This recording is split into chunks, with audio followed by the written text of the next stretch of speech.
Hello everyone, আসসালামু আলাইকুম। অনেকদিন অসুস্থ ছিলাম তো তার জন্য আর কোনো ভর্তা ছাড়াই তেমন একটা করতে পারতেছিলাম না। আর খেতেও তেমন একটা মুখে ভালো লাগতেছিল না। আমার মনে হয় আমি ১০-১৫ দিন পরে আজকে ভর্তা দিয়ে কটা ভাত খাচ্ছি। মানে খাবারে কোনো রুচি ছিল না। আর মুখে খেতেও তেমন একটা ভালো লাগতো না। আমি আজকে চিংড়ি শুটকি ভর্তা করব। আর এইভাবে চিংড়ি শুটকি মাছ একবার ভর্তা করে খেয়ে দেখবেন। আমার মতন যদি খাবারের রুচি আপনাদের না থাকে তাহলে এরকম করে ভর্তা করে কয়টা ভাত খাবেন। তাহলে দেখবেন তৃপ্তি করে কয়টা ভাত খেতে পারবেন। আশা করি যারা ভর্তা বেশি পছন্দ করেন তারা অবশ্যই এভাবে তো করে খেয়েই দেখবেন। আর যদি যারা না পছন্দ করেন তারা একবার করে খেয়ে দেখবেন, দেখবেন খুব ভালো লাগবে খেতে। চিংড়ি মাছ ভর্তা করার জন্য চিংড়ি মাছ আমি ১ম এ ভেজে নেব। যেকোনো শুটকি মাছ একটু হালকা করে ভেজে নেবেন। তাহলে শুটকি মাছ রান্না করেন বা ভর্তা করেন তাহলে দেখবেন যে খেতে খুব ভালো লাগবে। শুটকি মাছ ভেজে নিয়ে আমি গরম পানি দিয়ে ধুয়ে পরিষ্কার করে নেব।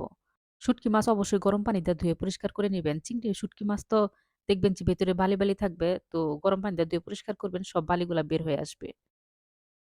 প্যানের মধ্যে আমি সামান্য একটু সয়াবিন তেল দিয়ে শুকনা মরিচ ভেজে উঠিয়ে নিয়েছি। সেই তেলের মধ্যে আমি দিয়ে দিব পেঁয়াজ, কাঁচামরিচ আর রসুনের কোয়া। আমি ভেজে উঠিয়ে নিব। পেঁয়াজ, রসুন আমি বাদামি কালার করে ভেজে নিয়েছি। রসুন, পেঁয়াজ উঠিয়ে নিয়ে আমি সেখানেই তেলের মধ্যে দিয়ে দিব শুটকি মাছ। শুটকি মাছের মধ্যে দিয়ে দিব সামান্য একটু হলুদের গুঁড়া আর দিয়ে দিব সামান্য একটু লবণ। আর দিয়ে দিব ধনিয়ার পাতা। ধনিয়া পাতা দিবেন তাহলে দেখবেন যে ভর্তাটা খেতে অন্যরকম লাগে। আর যারা ধনিয়া পাতা পছন্দ করেন না তারা শুধু শুটকি মাছটাই ভেজে উঠিয়ে নিবেন। শুটকি মাছ আর ধনিয়া পাতা সেদ্ধ হওয়ার জন্য কিন্তু আমি সামান্য একটু পানি দিয়েছিলাম। পানি শুকিয়ে নিয়ে তারপরে আমি তেলের মধ্যে ভেজে উঠিয়ে নিলাম। এখন আমি পাটায় বেটে নিব। আমার হাতে ব্যথা অনেকদিন হলো আমি ভর্তা করতে পারতেছি না। কিন্তু ভর্তা তো খেতেই মন চাইছে। আর আমার ব্লেন্ডারে ভর্তা খেতে ভালো লাগে না। পাটায় ভর্তা বেশি মজা লাগে। তাই আজকে কষ্ট হলেও আমি আজকে পাটায় ভর্তা করব।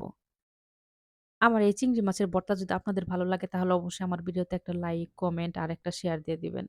আর আমার পাশে থাকলে অবশ্যই আমার পেজে একটা ফলো দিয়ে আমার পাশেই থাকবেন। আর আমার YouTube চ্যানেলটাতে সাবস্ক্রাইব করে চ্যানেলের পাশেই থাকবেন। চিংড়ি মাছ আমি কিন্তু বেশি ফেস দিলাম না, শুধু একটা ফেস দিয়ে নিলাম। এখন আমি শুকনা মরিচ, কাঁচামরিচ, পেঁয়াজ সবকিছু একসাথে বেটে নিব। আর দিয়ে দিব সামান্য একটু লবণ। যে যেমন ঝাল পছন্দ করেন সেই অনুযায়ী মরিচ দিবেন। আমি যেটুকু ঝাল পছন্দ করি সেই অনুযায়ী আমি কাঁচামরিচ আর শুকনা মরিচ দিয়েছি। আজকে ভাবছি যে অনেকদিন পর ভর্তা দা ভাত খাবো তো একটু ঝাল, ঝাল করে ভর্তা দিয়ে ভাত খাবো। তার জন্য আমি শুকনা মরিচ, কাঁচামরিচ একটু বেশি করে দিয়েছি কিন্তু ঝাল বেশি হয়নি, মিডিয়ামই হয়েছে। এই ভর্তা করার পরে ঝালটা একদম বেশি হয়েছিল না, আবার একদম কম যে তাও না, মিডিয়াম হয়েছিল। মানে আমরা যেটুকু ঝাল খাই সে অনুযায়ী ভর্তাটা ঠিক ছিল। এখন আমি উপরে দিয়ে দিব সরিষার তেল। দিয়ে এখন আমি হাত দিয়ে ভর্তাটা মেখে নিব। আর আমি রসুন, পেঁয়াজও কিন্তু একটা পেঁয়াজ দিছি, বেশি পেঁয়াজ দেই নাই। কারণ একদম গলে গেলে ভর্তাটা খেতে ভালো লাগবে না। একটু ছাকা, ছাকা থাকবে, ভর্তাটা খেতে খুব ভালো লাগবে। চিংড়ি শুটকি মাছ ভর্তা হয়ে গেছে। সবাই ভালো থাকবেন। আল্লাহ হাফেজ।